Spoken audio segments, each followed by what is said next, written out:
اتل ما أوحي إليك من الكتاب وأقم الصلاة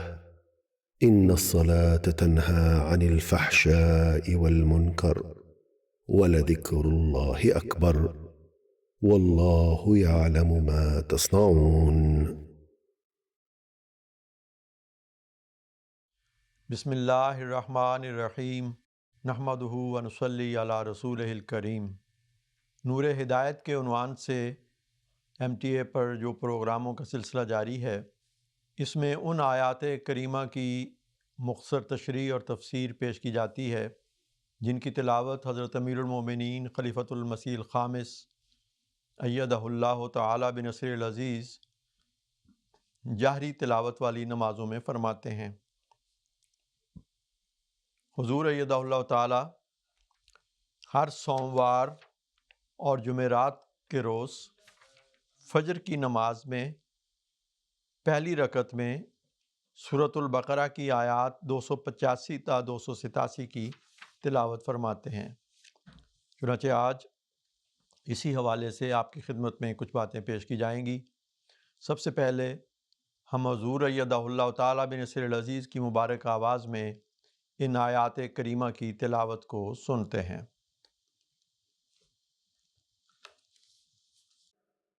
لله ما في السماوات وما في الأرض وإن تبدوا ما في أنفسكم وتخفوه يحاسبكم به الله ويغفر لمن يشاء ويعذب من يشاء والله على كل شيء قدير آمن الرسول بما أنزل إليه من ربه والمؤمنون كل آمن بالله وملائكته وكتبه ورسله لا نفرق بين أحد من رسله وقالوا سمعنا وأطعنا غفرانك ربنا وإليك المصير لا يكلف الله نفسا إلا وسعها لها ما كسبت وعليها ما اكتسبت ربنا لا تؤاخذنا إن نسينا وأخطأنا ربنا ولا تحمل علينا إصرا كما حملته على الذين من قبلنا ربنا ولا تحملنا ما لا طاقة لنا به واعف عنا واغفر لنا وارحمنا أنت مولانا وانصرنا على القوم الكافرين الله أكبر۔ سورۃ البقرہ کی آیات 285 تا 287 کی تلاوت آپ نے سماعت فرمائی۔ ان آیات کریمہ کا اردو ترجمہ پیش خدمت ہے۔ جو کچھ بھی آسمانوں اور زمین میں ہے اللہ ہی کا ہے، اور جو کچھ تمہارے دلوں میں ہے خواہ تم اسے ظاہر کرو یا اسے چھپائے رکھو، اللہ تم سے اس کا حساب لے گا، پھر جسے چاہے گا بخش دے گا اور جسے چاہے گا عذاب دے گا، اور اللہ ہر ایک چیز پر بڑا قادر ہے۔ جو کچھ بھی اس رسول پر اس کے رب کی طرف سے نازل کیا گیا ہے اس پر وہ خود بھی ایمان رکھتا ہے اور دوسرے مومن بھی ایمان رکھتے ہیں۔ یہ سب کے سب اللہ اور اس کے فرشتوں اور اس کی کتابوں اور اس کے رسولوں پر ایمان رکھتے ہیں اور کہتے ہیں کہ ہم اس کے رسولوں میں سے ایک دوسرے کے درمیان کوئی فرق نہیں کرتے، اور یہ بھی کہتے ہیں کہ ہم نے اللہ کا حکم سن لیا ہے اور ہم اس کے دل سے فرمانبردار ہو چکے ہیں۔ یہ لوگ دعائیں کرتے ہیں کہ اے ہمارے رب، ہم تیری بخشش طلب کرتے ہیں اور تیری ہی طرف ہمیں لوٹنا ہے۔ اللہ کسی شخص پر سوائے اس ذمہ داری کے جو اس کی طاقت میں ہو کوئی ذمہ داری نہیں ڈالتا۔ جو اس نے اچھا کام کیا ہو وہ اس کے لیے نفع مند ہوگا، اور جو اس نے برا کام کیا ہو وہ اسی پر وبال ہو کر پڑے گا۔ اور وہ یہ بھی کہتے ہیں کہ اے ہمارے رب، اگر کبھی ہم بھول جائیں یا غلطی کر بیٹھیں تو ہمیں سزا نہ دیجیو۔ اے ہمارے رب، اور تو ہم پر اس طرح ذمہ داری نہ ڈالیو جس طرح تو نے ان لوگوں پر جو ہم سے پہلے گزر چکے ہیں ڈالی تھی۔ اے ہمارے رب،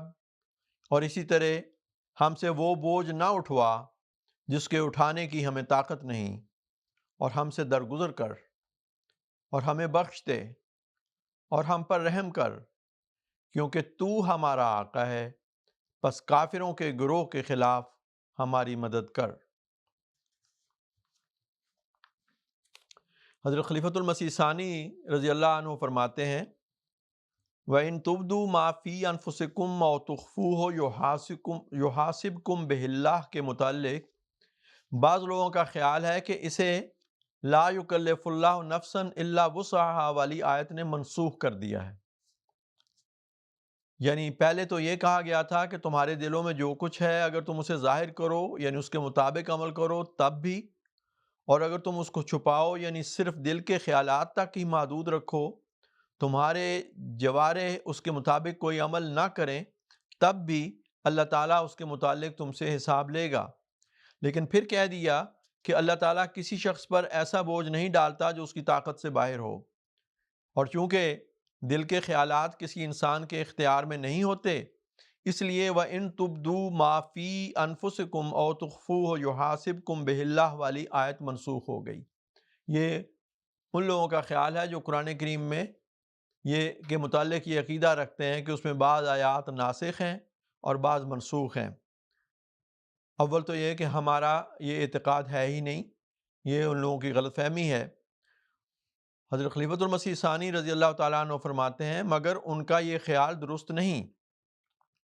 اور اس کی وجہ یہ ہے کہ نسخ حالات کے تغیر کے ساتھ تعلق رکھتا ہے، نہ کہ دل کے خیالات کے ساتھ۔ حضور اسی ضمن میں مزید فرماتے ہیں کہ اصل بات یہ ہے کہ لوگوں نے اس آیت کو سمجھا ہی نہیں۔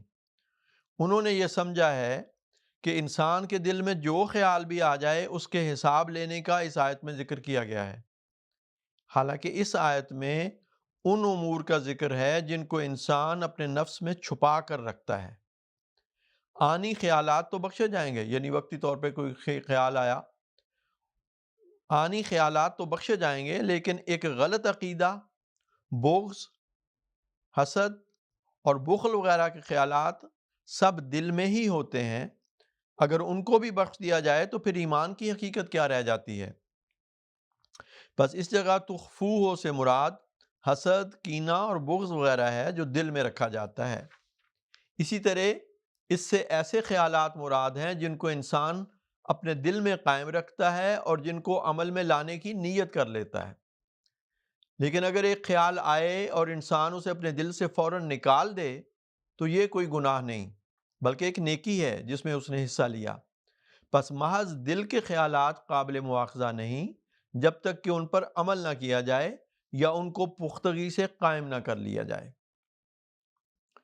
حضرت مسلم موعود فرماتے ہیں چنانچہ حضرت ابو ہریرہ رضی اللہ عنہ سے صحیحین میں مروی ہے کہ رسول کریم صلی اللہ علیہ وسلم نے فرمایا ان اللہ تجاوز عن امتی ما حدثت بہ انفسها ما لم تتکلم او تعجل بہ، یعنی اللہ تعالیٰ نے میری امت کے ان خیالات سے درگزر فرما دیا ہے جو ان کے دلوں میں پیدا ہوتے رہتے ہیں، بشرطے کہ وہ ان کو زبان پر نہ لائیں اور نہ ان پر جلدی سے عمل پیرا ہونے کی کوشش کریں۔ بس اس آیت میں ان خیالات کا ذکر کیا گیا ہے جن کو انسان اپنے دل میں چھپا کر رکھتا ہے اور جن کے متعلق سکیمیں سوچنا شروع کر دیتا ہے۔ وقتی اور آنی خیالات کا اس میں کوئی ذکر نہیں اور نہ ان پر کوئی گرفت ہے۔ ہاں، غلط عقائد اور بغض اور حسد اور کینہ وغیرہ بھی اگر بغیر توبہ کے بخش دیے جائیں تو پھر ایمان کی کوئی حقیقت ہی نہیں رہتی، اس لیے ان پر مواخذہ کیا جائے گا کیونکہ یہی تمام گناہوں کی جڑ ہیں۔ اسی وجہ سے قرآن کریم میں اللہ تعالیٰ فرماتا ہے لا یؤاخذکم اللہ باللغو فی ایمانکم ولکن یؤاخذکم بما کسبت قلوبکم، یعنی اللہ تعالیٰ تمہاری قسموں میں سے لغو قسموں پر تم سے کوئی مواخذہ نہیں کرے گا، ہاں جو گناہ تمہارے دلوں نے بالارادہ کمایا ہے اس پر تم سے مواخذہ کرے گا۔ تو اسی ضمن میں حضور بعض اور آیات کریمہ کا بھی حوالہ دیتے ہیں، پھر فرماتے ہیں کہ پس وہ خیالات جن کو انسان اپنے دل میں قائم رکھے اور ان کے متعلق سوچتا اور غور کرتا رہے، خواہ ان کو عمل میں نہ لا سکے، قابل سزا ہیں، مگر وہ ناپاک خیالات جو دل میں آئیں اور انسان بائیں طرف تھوک کر اور استغفار اور لا حول پڑھ کر ان کو دل سے نکال دے، ان پر کوئی گرفت نہیں۔ اسی طرح اوپر کے رکوع میں ہی اللہ تعالیٰ نے فرمایا ہے کہ لا تکتموا الشہادۃ ومن یکتمھا فانہ آثم قلبہ، سورہ بقرہ کی آیت 284 ہے، یعنی تم سچی گواہی کو مت چھپاؤ اور یاد رکھو کہ جو شخص سچی گواہی کو چھپاتا ہے وہ یقیناً ایسا ہے جس کا دل گنہگار ہے۔ صحیحین میں حضرت ابو ہریرہ رضی اللہ عنہ سے یہ حدیث بھی مروی ہے کہ اذا ہم عبدی بسیئۃ فلا تکتبوها علیہ فإن عملها فاکتبوها سیئۃ وإذا ہم بحسنۃ فلم يعملها فاکتبوها حسنۃ فإن عملها فاکتبوا عشرا، یعنی اللہ تعالیٰ نے اپنے ملائکہ کو یہ حکم دے دیا ہے کہ جب میرا بندہ کسی بدی کا ارادہ کرے تو اسے مت لکھو، ہاں اگر اس ارادے کے مطابق عمل بھی کر لے تو ایک بدی اس کے نامہ اعمال میں درج کر دو، لیکن اگر وہ کسی نیکی کا ارادہ کرے اور اس پر عمل نہ کرے تو اس کی ایک نیکی لکھو، اور اگر اس نیکی پر عمل کر لے تو پھر 10 نیکیاں لکھو۔ حضور فرماتے ہیں کہ ان آیات اور حدیث سے معلوم ہوتا ہے کہ انسانی خیالات 3 قسم کے ہیں۔ اول، وسوسہ یا خیال اٹھا اور خود بخود چلا گیا، اس کا تو نہ ثواب ہے نہ عذاب۔ دوم، ایک بد عقیدہ دل میں پیدا ہوا یا ایک بد کام کی تحریک دل میں پیدا ہوئی اور اس نے اس کو رد کر دیا، کیونکہ بدی کا مقابلہ نیکی ہے، اس کو ایک نیکی کا ثواب ملے گا۔ سوم، اگر اس نے اس کو باہر نہ نکالا اور اپنا مال سمجھ کر دل میں رکھ لیا تو اس کو ایک بدی کا گناہ ہوگا۔ احادیث میں آتا ہے کہ جب یہ آیت نازل ہوئی تو صحابہ سخت گھبرائے اور انہوں نے رسول کریم صلی اللہ علیہ وسلم کی خدمت میں حاضر ہو کر عرض کیا کہ یا رسول اللہ، ہم نماز اور روزہ اور جہاد اور صدقہ وغیرہ کے احکام پر تو عمل کر سکتے ہیں، مگر اس آیت میں تو ایک ایسا حکم نازل ہوا ہے جس پر عمل کرنے کی ہم میں طاقت ہی نہیں۔ اس پر حضرت صلی اللہ علیہ وسلم نے فرمایا اتریدون ان تقولوا کما قال اہل الکتاب من قبلکم سمعنا وعصینا بل قولوا سمعنا واطعنا غفرانک ربنا والیک المصیر فلما اقتراها القوم وذلت بها السنتهم انزل الله في اثرها آمن الرسول بما انزل الیہ من ربہ والمؤمنون، یعنی کیا تم چاہتے ہو کہ تم وہی کہو جو اہل کتاب نے تم سے پہلے کہا تھا کہ سمعنا وعصینا، یعنی ہم نے سنا اور ہم نے نافرمانی کی؟ حضور صلی اللہ علیہ وسلم فرماتے ہیں تمہارا فرض تو یہ ہے کہ تم کہو سمعنا واطعنا غفرانک ربنا والیک المصیر۔ جب صحابہ نے اپنے دل کی گہرائیوں سے یہ الفاظ کہے اور اللہ تعالیٰ کے حضور انہوں نے اپنی گردنیں جھکا دیں اور اس کی مغفرت اور رحم کے طلبگار ہوئے، تو اللہ تعالیٰ کی طرف سے اظہار خوشنودی کے طور پر یہ آیت نازل ہوئی کہ آمن الرسول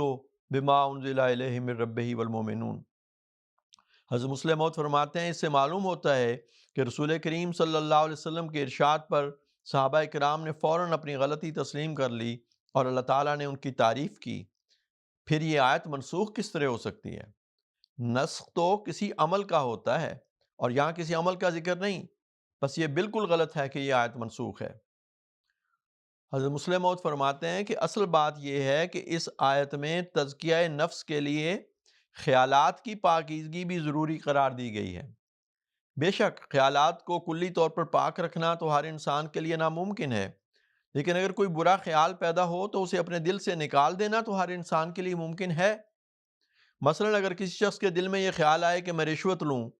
تو وہ اس کے متعلق سوچنا اور مختلف قسم کی تدابیر عمل میں لانا شروع نہ کر دے، بلکہ جہاں تک ہو سکے اس خیال کو فوراً اپنے دل سے نکالنے کی کوشش کرے، ورنہ اس کا نقش مضبوط ہوتا چلا جائے گا۔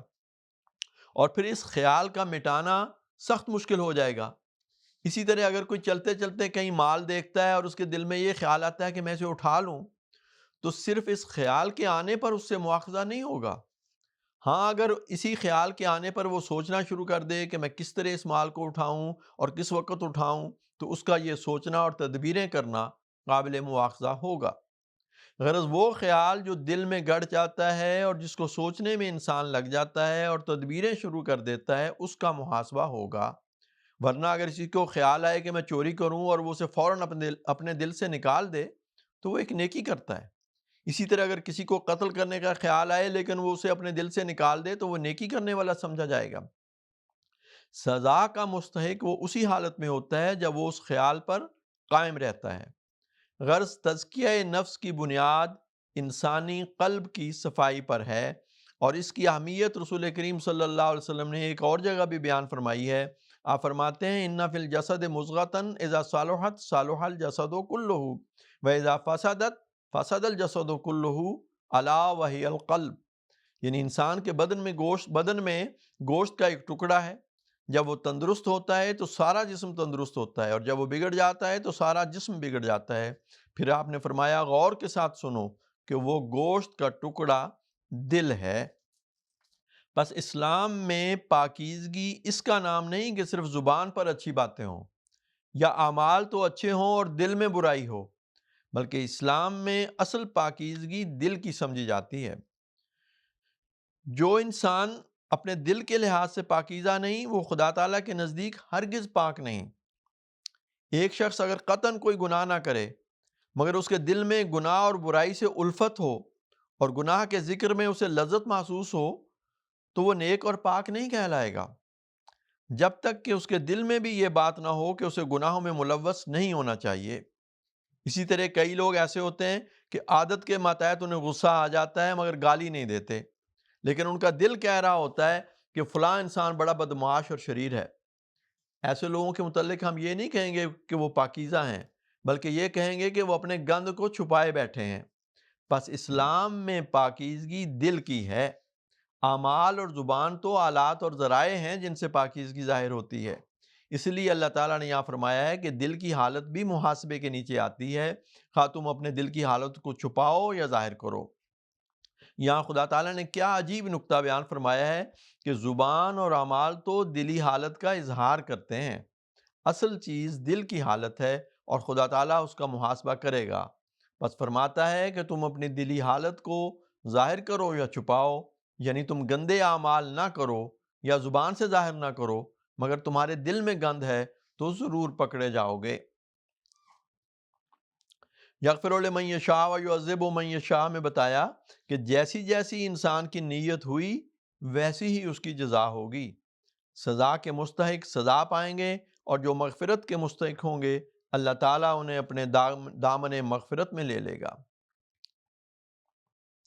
اسی ضمن میں آگے چل کے حضور فرماتے ہیں کہ تزکیے میں دو باتیں ضروری ہوتی ہیں، اول ترک گناہ، دوم روحانیت میں ترقی۔ ترک گناہ کے لحاظ سے فرمایا کہ ہم تم کو یہ تعلیم دیتے ہیں کہ ہر چیز اللہ تعالیٰ ہی کی ہے، اور آسمان و زمین اور کائنات کا ذرہ ذرہ سب اللہ تعالیٰ کے ماتحت ہے، بس جس چیز کے لینے کی وہ اجازت دے صرف وہی تم لو، اور جس سے منع کرے اس سے رک جاؤ، کیونکہ مالک کی اجازت کے بغیر کسی چیز کو استعمال کرنے والا مستوجب سزا قرار پاتا ہے۔ دوسری شق روحانیت میں ترقی کرنا تھا۔ اس کے لیے فرمایا کہ سب کچھ ہمارا ہے اور ہمارے ہی ذریعے سے ہر قسم کی خیر و برکت مل سکتی ہے، اس لیے جب تم ہمارے حکموں کی اطاعت کرو گے تو ہم تم کو اپنی مغفرت کے دامن میں لے لیں گے، اور ہمارا قادرانہ تصرف تمہیں ہمارے قرب میں پہنچا دے گا۔ پھر آمن الرسول بما انزل الیہ من ربہ والمؤمنون کے حوالے سے حضور فرماتے ہیں کہ اس آیت میں تزکیہ نفوس کی تکمیل کے لیے اللہ تعالیٰ پر، اس کے ملائکہ پر، اس کی کتابوں پر، اس کے تمام رسولوں پر ایمان لانا مومن کا شعار قرار دیا گیا ہے، اور بتایا گیا ہے کہ جب تک عقیدہ اور عمل دونوں کی اصلاح نہ ہو انسان اللہ تعالیٰ کی رضا حاصل کرنے میں کامیاب نہیں ہو سکتا۔ مگر افسوس ہے کہ اتنی واضح آیت کے باوجود بعض لوگ یہ خیال کرتے ہیں کہ نجات کے لیے صرف اللہ تعالیٰ پر ایمان لے آنا کافی ہے، اس کے رسولوں اور کتابوں وغیرہ پر ایمان لانا ضروری نہیں۔ اسی قسم کے خیالات ڈاکٹر عبدالحکیم پٹیالوی کے بھی تھے، اور انہی خیالات کی وجہ سے حضرت مسیح موعود علیہ الصلوۃ والسلام نے اسے اخراج از جماعت کی سزا دی اور بڑے زور سے تحریر فرمایا کہ یہ عقیدہ اسلام کے سراسر خلاف ہے۔ اسلام تمام رسولوں پر اور بالخصوص محمد رسول اللہ صلی اللہ علیہ وسلم پر ایمان لانا نجات کے لیے ضروری قرار دیتا ہے۔ پھر اس میں جو آیت کا حصہ ہے کہ لا نفرق بین احد من رسلہ، فرماتے ہیں اس میں اس طرف توجہ دلائی گئی ہے کہ کسی ایک رسول کا انکار بھی انسان کو اللہ تعالیٰ کی ناراضگی کا مورد بنا دیتا ہے۔ پس خواہ کوئی نبی تشریعی ہو یا غیر تشریعی، پہلے زمانے میں آ چکا ہو یا آئندہ زمانے میں آئے، ہر ایک کا ماننا ضروری ہے۔ بے شک مدارج کے لحاظ سے ان میں بڑا فرق ہے۔ جس مقام پر رسول کریم صلی اللہ علیہ وسلم ہے، اس مقام پر نہ موسیٰ علیہ السلام ہے، نہ عیسیٰ علیہ السلام، اور نہ کوئی اور نبی۔ مگر جہاں تک نفس ایمان کا سوال ہے، جس طرح محمد رسول اللہ صلی اللہ علیہ وسلم پر ایمان لانا ضروری ہے، اسی طرح بغیر کسی فرق کے موسیٰ علیہ السلام اور عیسیٰ علیہ السلام اور دوسرے انبیاء پر بھی ایمان لانا ضروری ہے، اور اس لحاظ سے انبیاء میں کسی قسم کی تفریق پیدا کرنا جائز نہیں۔ اسی طرح خدائی کلام پر عمل کرنے کے لحاظ سے بھی انبیاء میں کسی قسم کا کوئی امتیاز کرنا جائز نہیں۔ حضور فرماتے ہیں کہ یہ جو اللہ تعالیٰ نے اس کے ساتھ ہی مومنوں کی یہ علامت بیان فرمائی ہے کہ وَقَالُوا سَمِعْنَا وَأَطَعْنَا غُفْرَانَكَ رَبَّنَا وَإِلَيْكَ الْمَصِيرُ، یعنی وہ احکام الہیہ کی اطاعت میں ایک ذرا سی غفلت اور سستی بھی گوارا نہیں کرتے، بلکہ ادھر اللہ تعالیٰ کا حکم سنتے ہیں اور ادھر کہتے ہیں سمعنا وأطعنا، ہمارے رب ہم نے تیرا حکم سن لیا اور ہم اس کے دل سے فرمانبردار ہیں۔ غفرانک ربنا وإلیک المصیر، غفرانہ کا دراصل ہے اغفر غفرانہ کا ہے، یعنی غفرانہ کا سے پہلے ایک فعل محذوف ہے، اور معنی اس کے یہ ہے کہ اے ہمارے رب ہمیں اپنی بخشش سے حصہ دے اور ہمیں معاف فرما۔ چونکہ گزشتہ آیات میں تزکیہ نفس کی طرف خاص طور پر توجہ دلائی گئی تھی، اس لیے اللہ تعالیٰ نے بتایا کہ اب محمد رسول اللہ صلی اللہ علیہ وسلم کی قوت قدسیہ کے نتیجے میں ایک ایسی جماعت پیدا ہو گئی ہے جو سمعنا و اطعنا غفرانک ربنا و الیک المصیر کہنے والی ہے، اور جس کا سر خدا تعالیٰ کے آستانے پر ہر حالت میں جھکا رہتا ہے۔ لا یکلف اللہ نفسا الا وسعہا میں بتایا گیا ہے کہ اللہ تعالیٰ کوئی ایسا حکم نہیں دیتا جس کی بجا آوری کی انسان میں طاقت نہ ہو یا اس کی استعداد اور قابلیت سے بالا ہو، بس جبکہ اس کی طرف سے ہمیشہ ایسے ہی احکام نازل ہوتے ہیں جن پر عمل انسانی مقدرت سے باہر نہیں ہوتا، تو لازماً سب ذمہ داری انسان پر ہی عائد ہوتی ہے، اور انعامات الہیہ کا بھی وہی مستحق ٹھہرتا ہے، اور عدم تعمیل کی بنا پر سزا کا بھی وہی مستحق قرار پاتا ہے۔ اسی لیے آگے چل کر اللہ تعالیٰ نے یہ فرما دیا کہ لہا ما کسبت وعلیہا ما اکتسبت، یعنی انسان اگر اچھا عمل کرے گا تو اس کا فائدہ بھی اسے ہی پہنچے گا، اور اگر برا کام کرے گا تو اس کا نقصان بھی اسے ہی ہوگا۔ فرماتے ہیں کہ ضمناً اس آیت میں اس مضمون کی طرف بھی توجہ دلائی گئی ہے کہ جو کام اس زمانے میں امت محمدیہ کے سپرد ہوا ہے وہ اس کی طاقت اور قابلیت کے عین مطابق ہے، اور ایک دن وہ اس کام کو پایہ تکمیل تک پہنچا کر دنیا کو دکھا دے گی کہ وہ اس منصب کی سب سے زیادہ اہل تھی۔ اسی طرح فرماتے ہیں اس آیت میں اسلام کی اس فضیلت کا بھی ذکر کیا گیا ہے کہ اس کے تمام احکام میں انسان کی کمزوریوں اور ضروریات کو مد نظر رکھتے ہوئے ایسی لچک رکھی گئی ہے کہ ہر حالت میں وہ ان پر عمل کر سکتا ہے، مگر باقی مذاہب اپنی تعلیم یا تو افراد کی طرف چلے گئے ہیں، اپنی تعلیم میں یا تو افراد کی طرف چلے گئے ہیں یا تفرید کی طرف، اور اس طرح وہ اپنے حقیقی توازن کو کھو بیٹھے ہیں۔ مثال کے طور پر نماز ہے، اس کے جو وضو کا حکم ہے، اگر کوئی شخص ہے وہ پانی میسر نہیں یا کسی بیماری ایسی بیماری میں ہے کہ وضو نہیں کر سکتا، ایسی صورتحال ہے تو اس کے لیے تیمم کا حکم دے دیا۔ جو کھڑا ہو کے نہیں پڑھ سکتا وہ بیٹھ کے پڑھ سکتا ہے، جو بیٹھ کے نہیں پڑھ سکتا وہ لیٹ کے پڑھ سکتا ہے، اشاروں سے پڑھ سکتا ہے۔ تو حضور فرماتے ہیں کہ یہ اسلام کی اس خوبی کا بھی ذکر کیا گیا کہ حسب حالات اسلامی تعلیم میں لچک بھی رکھی گئی ہے، لیکن کسی انسان پر اس کی طاقت سے بڑھ کر بوجھ نہیں ڈالا گیا، بلکہ اس کی کمزوریوں اور ضروریات کو مد نظر رکھ کر تعلیم دی گئی ہے۔ آپ فرماتے ہیں اس آیت میں اس طرح بھی اشارہ فرمایا ہے کہ جب تم کو تمام احکام تمہاری طاقت اور قابلیت کے مطابق دیے گئے ہیں اور تم پر کوئی ناقابل برداشت بوجھ نہیں ڈالا گیا، تو اب تمہارا فرض ہے کہ تم بھی دیانتداری کے ساتھ ان احکام پر ایسا عمل کرو جیسا کہ عمل کرنے کا حق ہے۔ پھر آپ یہ فرماتے ہیں کہ اس آیت میں کفارہ کا بھی رد کیا گیا ہے اور بتایا گیا ہے کہ گناہوں سے بچنا انسانی مقدرت سے بالا نہیں، بلکہ ہر انسان کے اندر ایسی طاقت رکھی گئی ہے کہ وہ اگر گناہوں پر غالب آنا چاہے تو آ سکتا ہے۔ بس اس کی نجات کے لیے کسی کفارے کی ضرورت نہیں، بلکہ انسان کو خود اپنے فطری قوا کو ابھارنے اور ان سے کام لینے کی ضرورت ہے۔ لہا ما کسبت و علیہا ما اکتسبت کے حوالے سے حضور فرماتے ہیں کہ کسب اور اکتساب میں یہ فرق ہے کہ کسب کی نسبت اکتساب میں زیادہ محنت اور مشقت برداشت کرنی پڑتی ہے، پس نیکی کے متعلق کسب اور بدی کے متعلق اکتساب کا لفظ رکھ کر اس بات کی طرف اشارہ کیا ہے کہ نیکی ایک فطری چیز ہے جس پر عمل انسان کے لیے کوئی بوجھ نہیں ہوتا، لیکن بدی ایک غیر فطری چیز ہے جو اخلاقی قوتوں کو برمحل استعمال نہ کرنے کی وجہ سے پیدا ہوتی ہے، اس لیے اس کے مرتکب کو ایسے رستے پر چلنا پڑتا ہے جو اس کے لیے تکلیف اور اذیت کا باعث بنتا ہے۔ پھر ان الفاظ میں اس بات کی طرف بھی اشارہ ہے کہ نیکی تو ہر حال میں قابل جزا ہے، لیکن بدیوں میں سے صرف اس بدی کی سزا ملے گی جس میں اکتساب کا رنگ پایا جائے گا، یعنی قصداً اور ارادتاً اس کا ارتکاب کیا جائے گا۔ اس کے بعد تزکیہ نفس کے لیے اللہ تعالیٰ مومنوں کو بعض خاص دعائیں سکھلاتا ہے، کیونکہ دعا ہی ایک ایسا ذریعہ ہے جس سے انسان اللہ تعالیٰ کا چہرہ دیکھتا ہے، اور دعا ہی ایک ایسا ذریعہ ہے جس سے اس کی قدرتوں پر زندہ ایمان پیدا ہوتا ہے، اور پھر وہ دعا جو اللہ تعالیٰ خود سکھائے اس کی قبولیت میں تو کسی شبے کی گنجائش ہی نہیں رہتی۔ اللہ تعالیٰ فرماتا ہے ہمارے مومن بندے ہمیشہ یہ دعا کرتے رہتے ہیں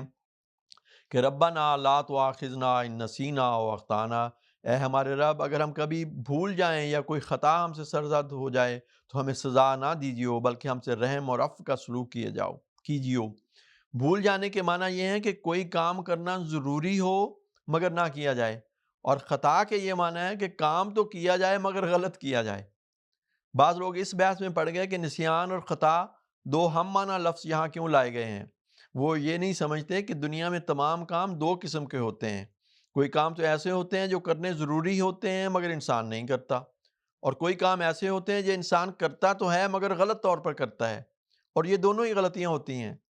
نسیان کے معنی بھول جانے کے ہیں، اور بھولنا کرنے کے متعلق ہوتا ہے، نہ کرنے کے متعلق نہیں ہوتا۔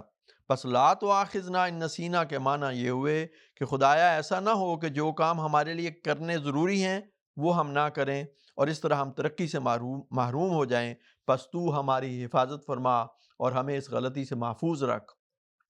او اخطانا، اور یا الہی یہ بھی نہ ہو کہ جو کام ہمیں نہیں کرنا چاہیے وہ ہم کر لیں، یا ہم کریں تو وہی جو ہمیں کرنا چاہیے مگر غلط طریق پر کریں۔ بس نسیان اس بات پر دلالت کرتا ہے کہ جو کام کرنے تھے وہ انسان سے رہ جائیں، اور خطا کا لفظ اس بات پر دلالت کرتا ہے کہ جو کام نہیں کرنے چاہیے تھے وہ کر لیے جائیں، یا جن کاموں کا کرنا ضروری تھا وہ غلط طور پر کیے جائیں۔ چونکہ آج کے پروگرام کا وقت ختم ہو رہا ہے اس لیے اسی پر اکتفا کرتے ہیں۔ ہمیں چاہیے کہ ہم حضرت اقدس مسیح موعود اور علیہ الصلوۃ والسلام اور آپ کے خلفاء کی بیان فرمودہ جو تفسیر قرآن ہے اس کا توجہ کے ساتھ مطالعہ کریں۔ تفسیر کبیر میں حضرت مسلم موعود رضی اللہ تعالیٰ عنہ نے بڑی تفصیل سے اس آیت کی تفسیر فرمائی ہے۔ اسی طرح حضرت اقدس مسیح موعود علیہ الصلوۃ والسلام اور دیگر خلفاء کرام نے بھی اس کے مضامین پر روشنی ڈالی ہے۔ ہمیں چاہیے کہ ہم کوشش کریں کہ ان حقائق و معارف سے خود آگاہ ہوں اور ان کو ہمیشہ اپنے پیش نظر رکھیں، اور یہ دعائیں کرتے ہوئے ان کے مضامین کو سامنے رکھتے ہوئے دعائیں کریں، تو اس سے انشاءاللہ ان دعاؤں میں نئے رنگ پیدا ہوں گے اور قبولیت کی نئی صورتیں پیدا ہو جائیں گی۔ اللہ تعالیٰ ہمیں اس کی توفیق دے۔